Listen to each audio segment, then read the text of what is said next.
আসসালামু আলাইকুম বন্ধুরা, আজ নিয়ে এসেছি ব্লাউজ কাটিং ও সেলাই। এই ভিডিওটি দেখলে যারা নতুন তারা কেটে সেলাই করতে পারবেন। তবে অনুরোধ থাকবে ভিডিওটি না টেনে সম্পূর্ণ দেখবেন।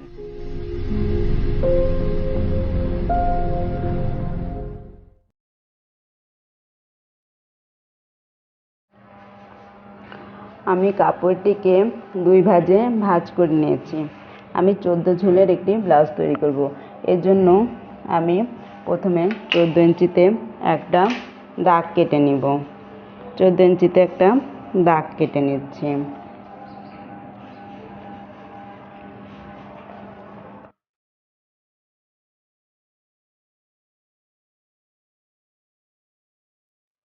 সেলাইয়ের জন্য আমি 2 ইঞ্চি বেশি নিব। এর জন্য 2 ইঞ্চি দূরত্বে আরেকটি দাগ কেটে নিচ্ছি।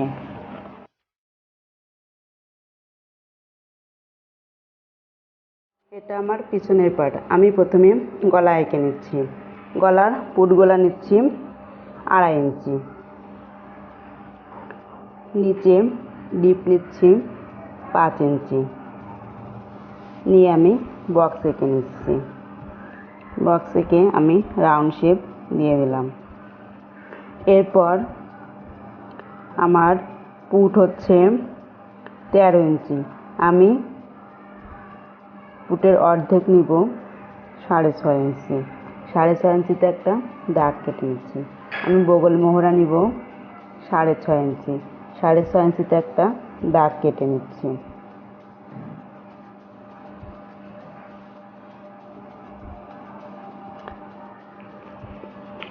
এরপর বুকের যে মাপটা নিতে হবে এখান থেকে নিতে হবে। আমার বুক হচ্ছে 38। 38-এর 4 ভাগের 1 ভাগ হচ্ছে 9.5। আমি 9.5-তে একটা দাগ কেটে নেব। আমার মাজা হচ্ছে 34। 34-এর 4 ভাগের 1 ভাগ হচ্ছে 8.5 ইঞ্চি। আমি 8.5 ইঞ্চিতে একটা দাগ কেটে নেব। এই দুইটা দাগ আমি জয়েন করে দিব।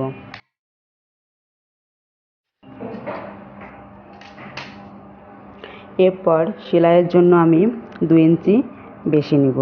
সেলাইয়ের জন্য আমি 2 ইঞ্চি বেশি নিয়ে একটা দাগ কেটে নিচ্ছি।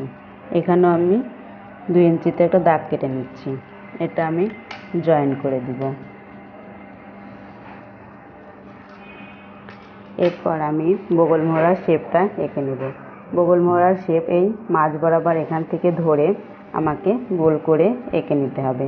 আমি এটা এঁকে নিলাম। আমাকে পুট ডাউন নিতে হবে। এখানে পুট ডাউন নেবেন 1/2 ইঞ্চি। 1/2 ইঞ্চিতে একটা দাগ কেটে নিলাম। এরপরে হচ্ছে পিছনের অংশে 2টা টেকিন হবে। টেকিন নিব আমরা 3.5 ইঞ্চি ভিতরে, বন্ধ পাশ থেকে 3.5 ইঞ্চি ভিতরে। আমি 3.5 ইঞ্চিতে একটা দাগ কেটে নিচ্ছি।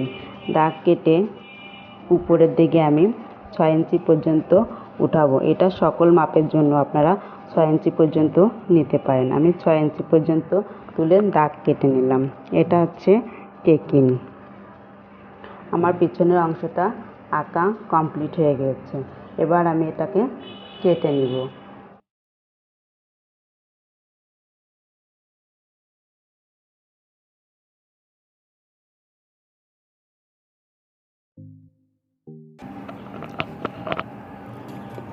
আমি এবার গলাটা কেটে নিচ্ছি।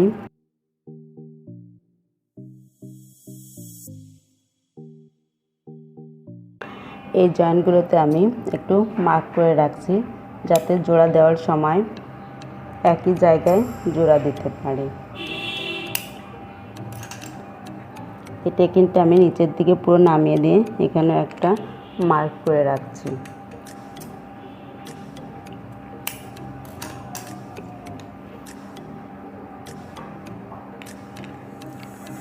কাপড়টা উল্টে দিবেন, দিয়ে কাপড়টা উল্টে দিয়ে এভাবে একটু দিয়ে নেবেন। দেখবেন অপর পাশেও দাগ কাটা হয়ে গেছে। দাগে আপনারা একটা ডিপ করে দাগ দিয়ে রাখবেন, তাহলে সেলাই করতে সুবিধা হবে। আমার পিছনের অংশ কাটিং শেষ হয়ে গিয়েছে। সামনের পার্ট কাটার জন্য আমি পিছনের পার্টটাকে কাপড়ের উপর বসিয়ে নিয়েছি। আমি পিছনের অংশের মাপে এঁকে নিচ্ছি।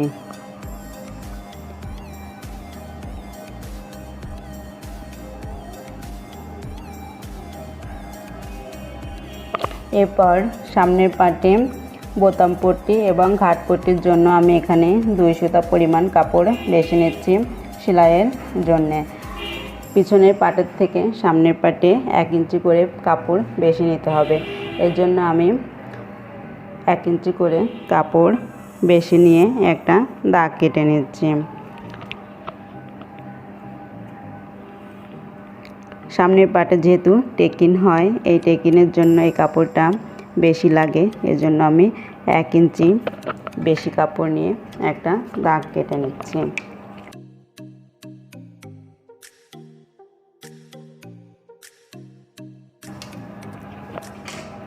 সামনের পাটে তালপট্টি কাটতে হবে, এই জন্য তালপাটের জন্য আমি আধা ইঞ্চি ভিতরে তালপাটের জন্য এঁকে নিচ্ছি।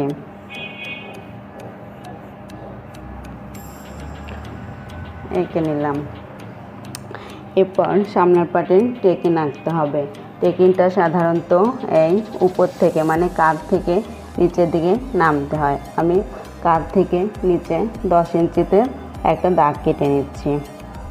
আর বোতাম পট্টির এই পাশ থেকে 3.5 ইঞ্চি ভিতরে একটা দাগ কেটে নিচ্ছি। নিচেও 3.5 ইঞ্চি ভেতর থেকে দাগটা কেটে নিতে হবে। এরপর এই দাগ আর এই দাগ জয়েন করে দিব। এরপর নিচ থেকে 3 ইঞ্চি উপর থেকে দাগ দিয়ে টেকিনের জন্য জয়েন করে দিব। বগল মোহরার এপাশ থেকে মাঝ বরাবর টেকিনের সাথে জয়েন করে দেব। এবার টেকিনের যে পর্যন্ত সেলাই হবে এই মাঝখান থেকে 1.5 ইঞ্চি দূরত্বে দাগ কেটে নেবেন। 1.5 ইঞ্চি দূরত্বে দাগ কেটে নিচ্ছি। 1.5 ইঞ্চি দূরত্বে টেকিনের সেলাইগুলো হবে। আমার সামনের পার্ট আঁকা কমপ্লিট হয়ে গিয়েছে। আমি এখন এটাকে কেটে নিচ্ছি।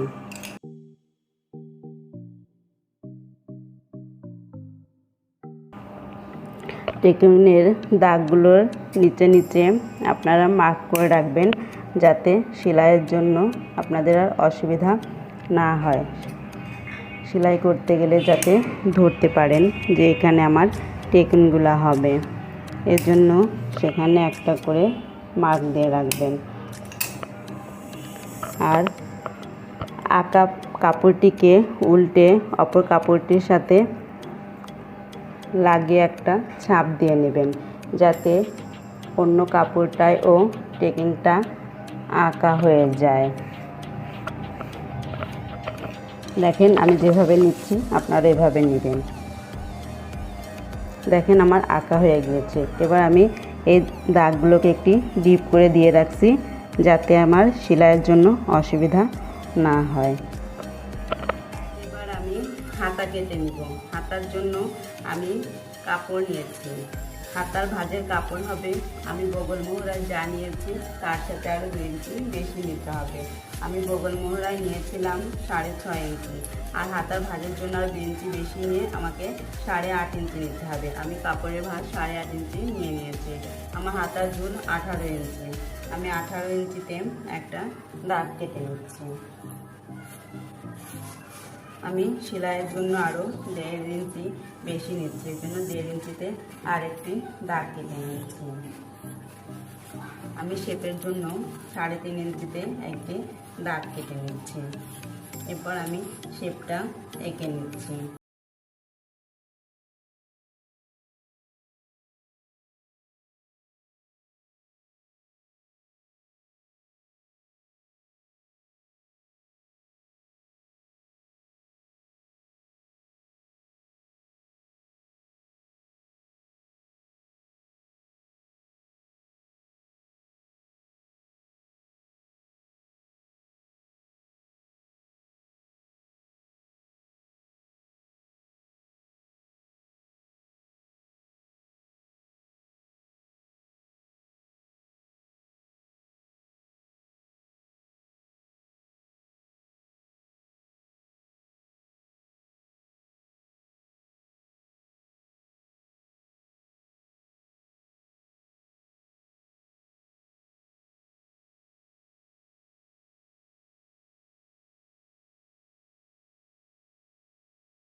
চওড়া 2 ইঞ্চি মতো নিলেই হয়ে যাবে। আপনারা 2 ইঞ্চিও নিতে পারেন, 1.5 ইঞ্চিও নিতে পারেন। আমার কাটা কমপ্লিট হয়ে গিয়েছে।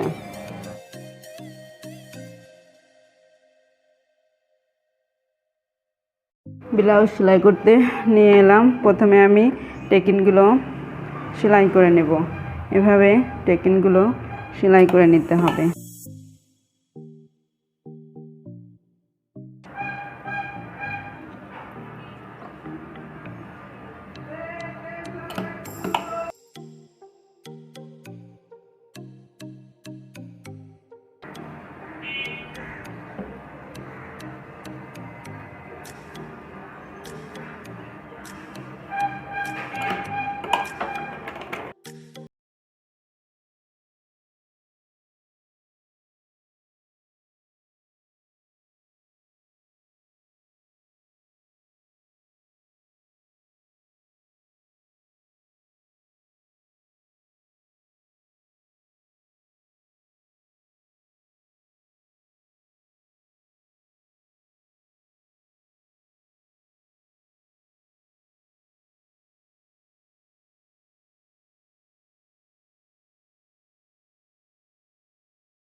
আমার চাপ সেলাই দেওয়া হয়ে গিয়েছে। পেছনের টেকিনটা আমি সেলাই করে নিচ্ছি।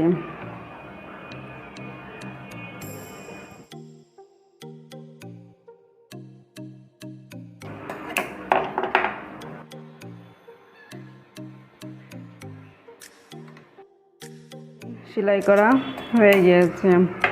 এবার আমি সামনের পার্ট এবং পিছন পার্ট দুটারই পুট জয়েন করে নিব। কাঁধে এভাবে যেখানে আমি গলার পট্টিগুলো লাগিয়েছি ওখানে মিশিয়ে আমি জয়েন করে দিব।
অন্য পাশটা জয়েন করে নিব। জয়েন করা হয়ে গিয়েছে। এবার আমি মাজার নিচে সেলাইটা দিয়ে নিব। আমার চ্যানেলটিকে সাবস্ক্রাইব করে আমার পাশে থাকবেন, পাশের বেল বাটনটি চেপে রাখবেন যাতে আমার নতুন ভিডিওটি পৌঁছে যায় আপনার কাছে। আর আমার ভিডিওটি যদি ভালো লেগে থাকে তাহলে একটি লাইক দিবেন। ভিডিও সম্পর্কে কোনো মতামত থাকলে জানাবেন আর বন্ধুদের মাঝে শেয়ার করে দিবেন।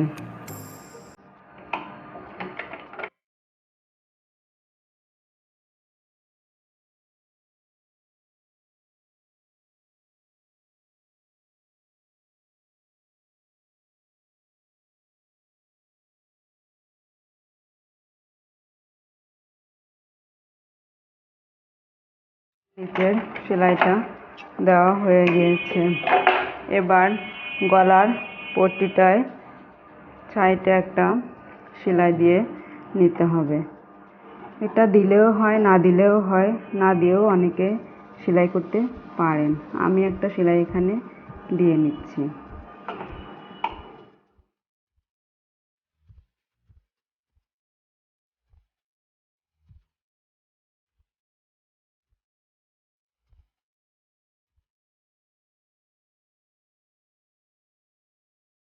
গলার পট্টিতে আমার সেলাই দেওয়া হয়ে গিয়েছে। এবার এটা আমার সেলাই করা কমপ্লিট। শুধু হাতের কাজটা করে নিলেই হয়ে যাবে। আশা করছি এটা আপনারা করতে পারবেন। গলায় হাতের কাজটা এভাবে করে নেবেন আর ঘাট পট্টিতে ঘাট কেটে নেবেন, বোতাম পট্টিতে বোতাম লাগিয়ে নেবেন। ধন্যবাদ।